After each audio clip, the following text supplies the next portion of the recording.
మకర రాశి వారికి ఎలా ఉంది ఈ రోజు? మకర రాశి వారి విషయాన్ని తీసుకున్నట్లయితే మకర రాశి వారికి ముఖ్యంగా వృత్తి చేసే ప్రదేశాల్లో పై స్థాయి అధికారులతో విభేదాలకు తగిన విధంగా దూరంగా ఉండడానికి ప్రయత్నాలు లాంటివి చేయాలి. అధిక శ్రమతో ఒత్తిడితో అనుకున్న సమయంలో అనుకున్న పని చేయడానికి ప్రయత్నాలు చేస్తారు. భాగస్వామి యొక్క ఆరోగ్య విషయంలో తగిన శ్రద్ధతో ముందుకు వెళ్ళాలి. ప్రత్యర్థుల మీద విజయం సాధించడానికి చేసే ప్రయత్నాల్లో అధిక శ్రమకి అవకాశం అనేది ఉంటుంది. నూతన విషయాల్లో నేర్చుకుంటారు. క్రియేటివిటీ పెరుగుతుంది. సృజనాత్మకతతో ముందుకు వెళ్ళడానికి చేసే ప్రయత్నాలు అనుకూలంగా ఉంటాయి. ముఖ్యంగా సంతాన వర్గం యొక్క అభివృద్ధి కొరకు మీరు తీసుకునే నిర్ణయాల్లో వారి పోటీ పరీక్షలు కావచ్చు, వారి యొక్క ఇంటర్వ్యూలు కావచ్చు, మొదలైనవన్నీ కూడా చాలా వరకు అనుకూలంగా ఉంటాయి. అదేవిధంగా దూర ప్రదేశాల్లో వాళ్ళకి వృత్తికి సంబంధించిన విషయాల్లో నూతన అవకాశాలకి సంబంధించిన సమయంగా కూడా దీన్ని మనం భావించవచ్చు.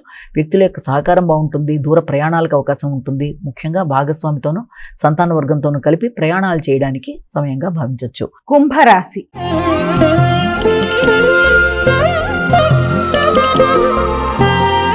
అమ్మ, కుంభరాశి వారికి ఎలా ఉంది ఈ రోజు? కుంభరాశి వారి విషయాన్ని కనుక తీసుకున్నట్లయితే కుంభరాశి వాళ్ళకి మానసిక ప్రశాంతతని పెంపొందించుకోవడానికి విశేషంగా కృషి చేస్తారు. ఆర్థిక విషయాలు అనుకూలంగా ఉంటాయి. సంతాన వర్గం యొక్క అభివృద్ధి వరకు కొత్త నిర్ణయాలు తీసుకుంటారు. తల్లి తండ్రి యొక్క సహకారంతోనూ అదేవిధంగా ఆర్థిక సంబంధమైన విషయాల్లోనూ రావాల్సిన ధనం విషయంలోనూ చాలా వరకు అనుకూలంగా ఉంటుంది. వ్యక్తుల యొక్క సహకారం బాగుంటుంది. మానసిక ప్రశాంతతని పెంపొందించుకోవడానికి కృషి చేస్తారు. విద్యాపరమైన విషయాలు అనుకూలంగా ఉంటాయి. విద్యలో మీరు తీసుకునే నిర్ణయాలు, నూతన విషయ సేకరణ, వ్యాపార విస్తరణ మొదలైన విషయాల కొరకు తీసుకునే నిర్ణయాలు కూడా అనుకూలంగా ఉన్నప్పటికీ కూడా వీలైనంతవరకు సాంఘిక సంబంధాల విషయంలోనూ ఉన్నత స్థాయి వ్యక్తులతో వ్యవహరించేటప్పుడు కానీ, వ్యాపార అభివృద్ధి వరకు తీసుకునే నిర్ణయాల్లో పై స్థాయి వ్యక్తులతో కానీ ఘర్షణలకు తగిన విధంగా దూరంగా ఉండాలి. ఉద్వేగాలకు దూరంగా ఉండాలి. కుటుంబ వాతావరణాన్ని అనుకూలంగా మార్చుకోవాలి. గృహ సౌఖ్యాన్ని పెంపొందించుకునే దిశగా ప్రయత్నాలు చేయాలి. మీనరాశి.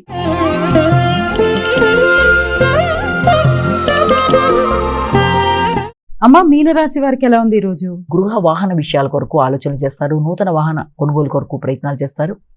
మీ వ్యక్తిగత అభివృద్ధి కొరకు తీసుకునే నిర్ణయాలు, నూతన ప్రయత్నాలు, తల్లి యొక్క ఆరోగ్య విషయంలో శ్రద్ధ, కొత్త విషయాలు నేర్చుకోవడం మొదలైన వాటి కొరకు కూడా ప్రయత్నాలు లాంటివి చేస్తారు. మీకు వ్యక్తుల యొక్క సహకారం సమయానికి అందటం బట్టి కూడా అనుకున్న సమయంలో అనుకున్న పని పూర్తి చేయడానికి విశేషంగా కృషి చేస్తారు. రోగ నిరోధకతని పెంపొందించుకుంటారు. అయినప్పటికీ కూడా వీలైనంత వరకు భాగస్వామితో కానీ, జీవిత భాగస్వామితో కావచ్చు, వ్యాపార భాగస్వాములతో కావచ్చు, వ్యాపార విషయాల్లోనూ పెట్టుబడుల విషయంలోనూ మిస్అండర్స్టాండింగ్స్ లాంటివి అంటే అపార్థాలకు దూరంగా ఉండడానికి ప్రయత్నం చేయాలి. ఘర్షణలు రాకుండా ఏదన్నా సమస్య ఉత్పన్నం అవుతుంది అనుకున్నప్పుడే ఆ సమస్యను అధిగమించడానికి ప్రయత్నాలు లాంటివి చేయాలి.